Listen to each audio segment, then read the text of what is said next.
तर्जुमान दफ्तर खारिजा का कहना है कि पाकिस्तान और सऊदी अरब के दरमियान स्ट्रेटेजिक दिफाई माहिदा खालिसन दिफाई नौयत का है। ये किसी तीसरे मुल्क के खिलाफ नहीं है। माहिदा खिते में अमन, सलामती और इस्तेहकाम में अहम किरदार अदा करेगा। पाक सऊदी दिफाई माहिदा मुश्तरका सलामती और दहशतगर्दी खतरात से निमटने का आज़म जाहिर करता है। पाकिस्तान सऊदी अरब के साथ खिते में अमन, सलामती और इस्तेहकाम के लिए पुरआज़्म है। 1960 की दहाई से दिफाई ताउन पाकिस्तान सऊदी ताल्लुकात का बुनियादी सतून रहा है। स्ट्रेटेजिक दिफाई मुआहिदा दहाइयों पर मुश्तमिल मजबूत शराकतदारी को बाज़ाब्ता शक्ल देता है। तर्जुमान ने कहा कि पाकिस्तान के खिलाफ एटमी इल्ज़ामात भारत का खुद साख्ता और गुमराह कुन बयानियाँ हैं। पाकिस्तान जिम्मेदार मुल्क के तौर पर खित्ते में अमन, इस्तेहकाम और बामकसद मुज़ाकरात का ख़्वाहां है। भारत का यात्रियों को करतारपुर राहदारी के इस्तेमाल से रोकना अफसोसनाक है। पाकिस्तान ने कभी करतारपुर राहदारी बंद नहीं की। यात्रियों के लिए भारतीय रवैया रुकावट है। तर्जुमान दफ्तर खारिजा का अहम बयान सामने आया है। पाकिस्तान और सऊदी अरब के दरमियान स्ट्रेटेजिक दिफाई मुआहिदा खालिसतन दिफाई नौयत का है। ये किसी तीसरे मुल्क के खिलाफ नहीं है। मुआहिदा खित्ते में अमन, सलामती और इस्तेहकाम में अहम किरदार अदा करेगा। उनका कहना था कि दिफाई मुआहिदा मुश्तरका सलामती और दहशत गर्दी ख़तरात से निमटने का आज़म ज़ाहिर करता है। पाकिस्तान सऊदी अरब के साथ खित्ते में अमन, सलामती और इस्तेहकाम के लिए पुरआज़्म है। तर्जुमान दफ्तर खारिजा की जानिब से कहा गया है कि पाकिस्तान और सऊदी अरब के दरमियान स्ट्रेटेजिक दिफाई माहिदा खालिस्तान दिफाई नौयत का है। ये किसी तीसरे मुल्क के खिलाफ नहीं है। माहिदा खिते में अमन, सलामती और इस्तेहकाम में अहम किरदार अदा करेगा। पाक सऊदी दिफाई माहिदा मुश्तरका सलामती और दहशतगर्दी खतरात से निमटने का आज़म जाहिर करता है। पाकिस्तान सऊदी अरब के साथ खिते में अमन, सलामती और इस्तेहकाम के लिए पुरआज़्म है। 1960 की दहाई से दिफाई ताउन पाकिस्तान सऊदी ताल्लुकात का बुनियादी सतून रहा है। स्ट्रेटेजिक दिफाई माहिदा दहाइयों पर मुश्तमिल मजबूत शराकतदारी को बाज़ाब्ता शक्ल देता है। तर्जुमान ने कहा कि पाकिस्तान के खिलाफ एटमी इल्ज़ामात भारत का खुद साख्ता और गुमराह कुन बयानिया है।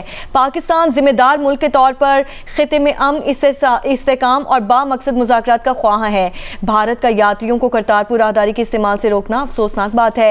पाकिस्तान ने कभी करतारपुर राहदारी बंद नहीं की। यात्रियों के लिए भारतीय रवैया रुकावट है। और हम जिस तरह तर्जुमान दफ्तर खारिजा का बयान सामने आया, गुज़िश्ता रोज़ जो बड़ी ख़बर सामने आई पाकिस्तान और सऊदी अरब के दरमियान दिफाई इत्तेफाक, इस पर भारत भर में बड़ी तशवीश पाई जाती है। दुनिया में इसे बड़ी तवज्जो गौर से देखा जा रहा है।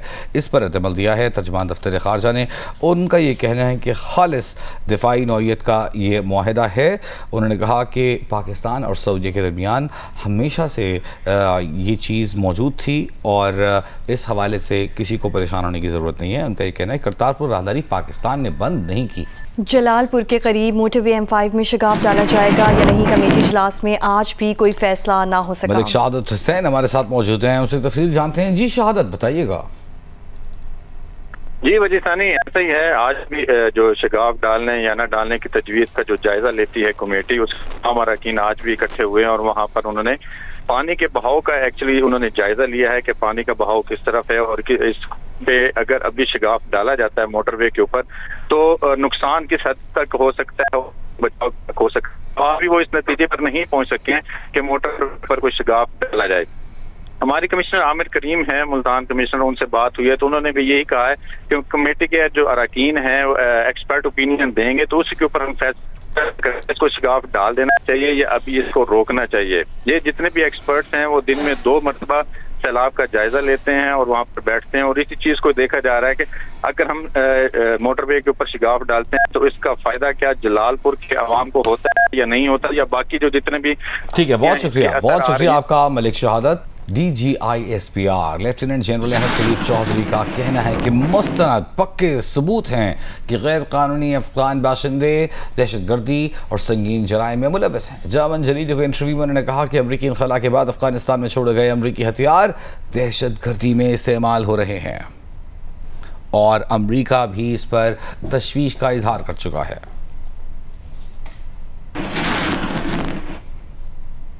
There is a lot of empirical evidence that a lot of these Afghans who are here, they are involved in terrorism, they are involved in criminal activities, they are involved in drug trafficking, in narco, in multiple things. Any state, whether it's Pakistan, it's Germany, it has its first right is towards the peace, stability, and security of its own citizens. So there's no insurgency in Pakistan, whether it's in Balochistan or Khyber Pakhtunkhwa. It's pure terrorism, and we have no doubt in our minds in Pakistan that each and every incident of terrorism that happens in Pakistan, behind that is Indian support and its abetment.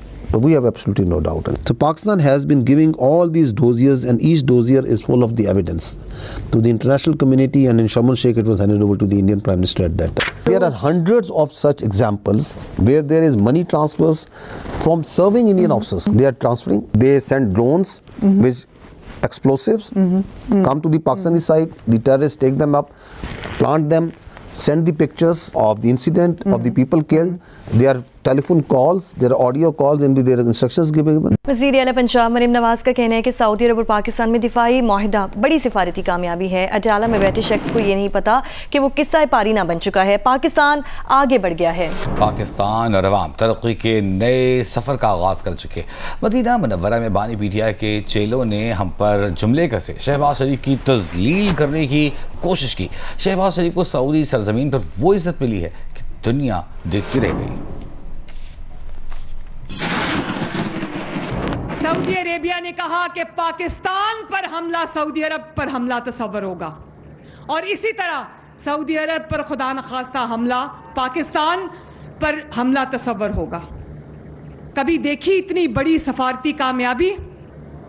Shahbaz शरीफ की अनथक मेहनत को सलाम। पिछले सालों में एक वजीर आजम हुआ करता था जिसको उल्टी सीधी हरकतों पर जहाज से उतार दिया गया कि उतरो भाई जाओ, और दूसरा वजीर आजम नवाज शरीफ का शहबाज शरीफ, जब उसका जहाज सऊदी एयर स्पेस में एंटर हुआ तो उसको सऊदी जंगी जहाजों की सलामी दी गई। माशाल्लाह। हरम पाक में जो मस्जिद नबी सल्लल्लाहु अलैहि वसल्लम है, मदीना मुनव्वरा जैसी पाक जमीन के ऊपर शहबाज शरीफ को, और ये मरियम औरंगजेब ये बैठी हैं, इनको इमरान खान और उसके चेलों ने, नाम भी नहीं लेना चाहती मैं, उसके चेलों ने इनकी तजलील करने की कोशिश की। शहबाज शरीफ को आवाजें लगाने की, आवाजें कसने की कोशिश की गई। आज उस शख्स को अल्लाह ताला ने वो इज्जत दी है सऊदी अरेबिया की धरती में कि पूरा दुनिया देखती रह गई। माशाल्लाह। अब पता चला कि सब्ज पासपोर्ट की इज्जत क्या होती है। अब पता चला सिर्फ नारे मारने से इज्जत नहीं होती, और वो उधर जेल से बैठ के रोज इतनी बड़ी ट्वीट दाग देता है, और वो समझ रहा है कि पता नहीं उसकी ट्वीट से पाकिस्तान में क्या हलचल मच जाएगी। वो दिमाग से ये खलल जाता नहीं है ना। वो अंदर बैठा है अडयाला में, उसको ये नहीं पता कि बाहर दुनिया बदल चुकी है। उसको नहीं पता कि पाकिस्तान में अब वो एक किस्सा पारीना है। उसको नहीं पता कि पाकिस्तान आगे बढ़ गया है। यहाँ शामिल करेंगे news update. Welcome back. Rajanpur में सैलाब मुतासर शख्स अपने घर वापस आया तो देखा सैलाब से घर तो महफूज रहा, मगर उसके घर का सारा सामान चोर लूट कर ले गए। इलियास रज़ा से जानेंगे। राजनपुर सैलाबी इलाकों में पानी तो कम हो गया, लेकिन सैलाब मुतासरीन की परेशानी खत्म नहीं हुई। मैं इस टाइम कच्चा उमरकोट के इलाके में मौजूद हूँ। लोगों के जो घर हैं, फसलें हैं, मुकम्मल तौर पर तबाह हो चुकी है। ये आपको मैं घर दिखाता हूँ, बच्चे खवातीन है, जो सब कुछ है। अभी इनका ये कमरा था, ये ऊपर छत का सामान भी अब नजर नहीं आ रहा। मेरे साथ इस टाइम मोहम्मद जमील मौजूद है। जी जमील, ये बताएं कि ये कमरे में जो सब ऊपर सामान था, यहाँ तो पानी अंदर नहीं आया, तो ये कहाँ गया आपका? हम जो आए हैं वापस, इधर छत का सामान नहीं। कौन उठा के लेके गए? कोई पता नहीं, चोर हैं। ये सारा घर का सामान भी आपको बहुत लोगों का उठा गए, हमारे भी उठा गए। ये मोहम्मद जमील का घर था, इसके ऊपर ये छत का सामान वगैरह, इस घर में जो बचा कुचा था सामान, यहाँ पर चोर आया, ये इसका सारा सामान घर का लेके यहाँ से फरार हो गया है। अब ये जब ये घर पहुंचा है तो घर में सिर्फ और सिर्फ इसके घर की दीवारें मौजूद है, छत नहीं है और सामान वगैरह यहाँ पर नहीं है। जी। दरिया सिंध में कोटरी डाउन स्ट्रीम में आने वाले रेले की सतह में मुसलसल इजाफे से कच्ची के देहात ज़ेरे आब आ रहे हैं। ठट्टा से शाहिद सिद्दीकी से तफसील जानते हैं। शाहिद जी, दरिया सिंध में आने वाले सैलाबी रेले में कोटरी डाउन स्ट्रीम में जो उसकी सतह है उसमें तेजी से इजाफा हो रहा है, और वो जो कच्चे के इलाके हैं उनमें जो देहात हैं जो ज़रई ज़मीनें हैं उनको तेजी से अपने लिपेट में रह रहा है। दरियाए सिंध से मुत्तसिल जो देहात हैं, अल्लाह वरायो मीर बहर और यार मोहम्मद मीर बहर, उनके हिफाजती बंद में जो है शिगाफ पड़ गया है। जो मकीन है वो अपनी मदद आपके तहत जो है इस सैलाबी पानी को रोकने के लिए जो है कोशिशें कर रहे हैं। दरिया का जो सैलाब है ये हर साल यहाँ पे आता है। हमारे को यहाँ पे गवर्नमेंट की तरफ से कोई सहूलत नहीं है। न्यू कराची में महकमा तालीम सिंध के ज़ेर इंतज़ाम स्कूल में गुज़श्ता 3 हफ्तों से बिजली मुनक़ता है। स्कूल के मसाइल पर बताएंगे नुमाइंदा जियो न्यूज़ वलीद अहमद। ये यूपी सोसाइटी सेक्टर 11E का एक सरकारी स्कूल है जो एक बड़े गंदे नाले में तब्दील हो गया है। इस वक्त कैमरामैन शाहिद इस्माइल इस स्कूल के मैदान का मंजर आपको दिखा रहे हैं। तकरीबन 25 दिनों से इस स्कूल का यही हाल है।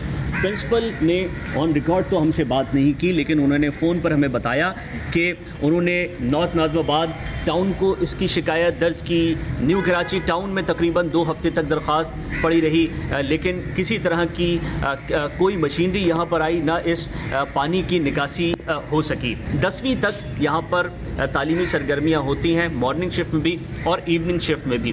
प्रिंसिपल ने ये भी बताया कि यहाँ पर क्योंकि मच्छरों की बहुतात है, गंदगी है, बदबू है, ताफुन है, यही सबब है कि उनसे वालिदैन शिकायत कर रहे हैं और ये बता रहे हैं कि कुछ तलबा ऐसे भी हैं जिनको अस्पताल में दाखिल करना पड़ा है। अच्छा खासा बड़ा ये स्कूल है, यहाँ पर तकरीबन 7 मुख्तलिफ इमारतें हैं जहाँ पर तलबा ज़ेरे तालीम है और क्योंकि यहाँ पर गंदा पानी मौजूद है, यही सबब है कि के इलेक्ट्रिक ने इस स्कूल की बिजली भी मुनक़ता कर दी है। जो स्कूल के प्रिंसिपल हैं उनका बताना है कि तकरीबन 20 दिन से ज़ायद हो चुके हैं यहाँ की बिजली मुनक़ता है। के इलेक्ट्रिक के दफ्तर में जब कंप्लेन की गई तो उन्होंने कहा कि जब तक ये पानी यहाँ पर है उस वक्त तक आपकी बिजली बहाल नहीं की जाएगी।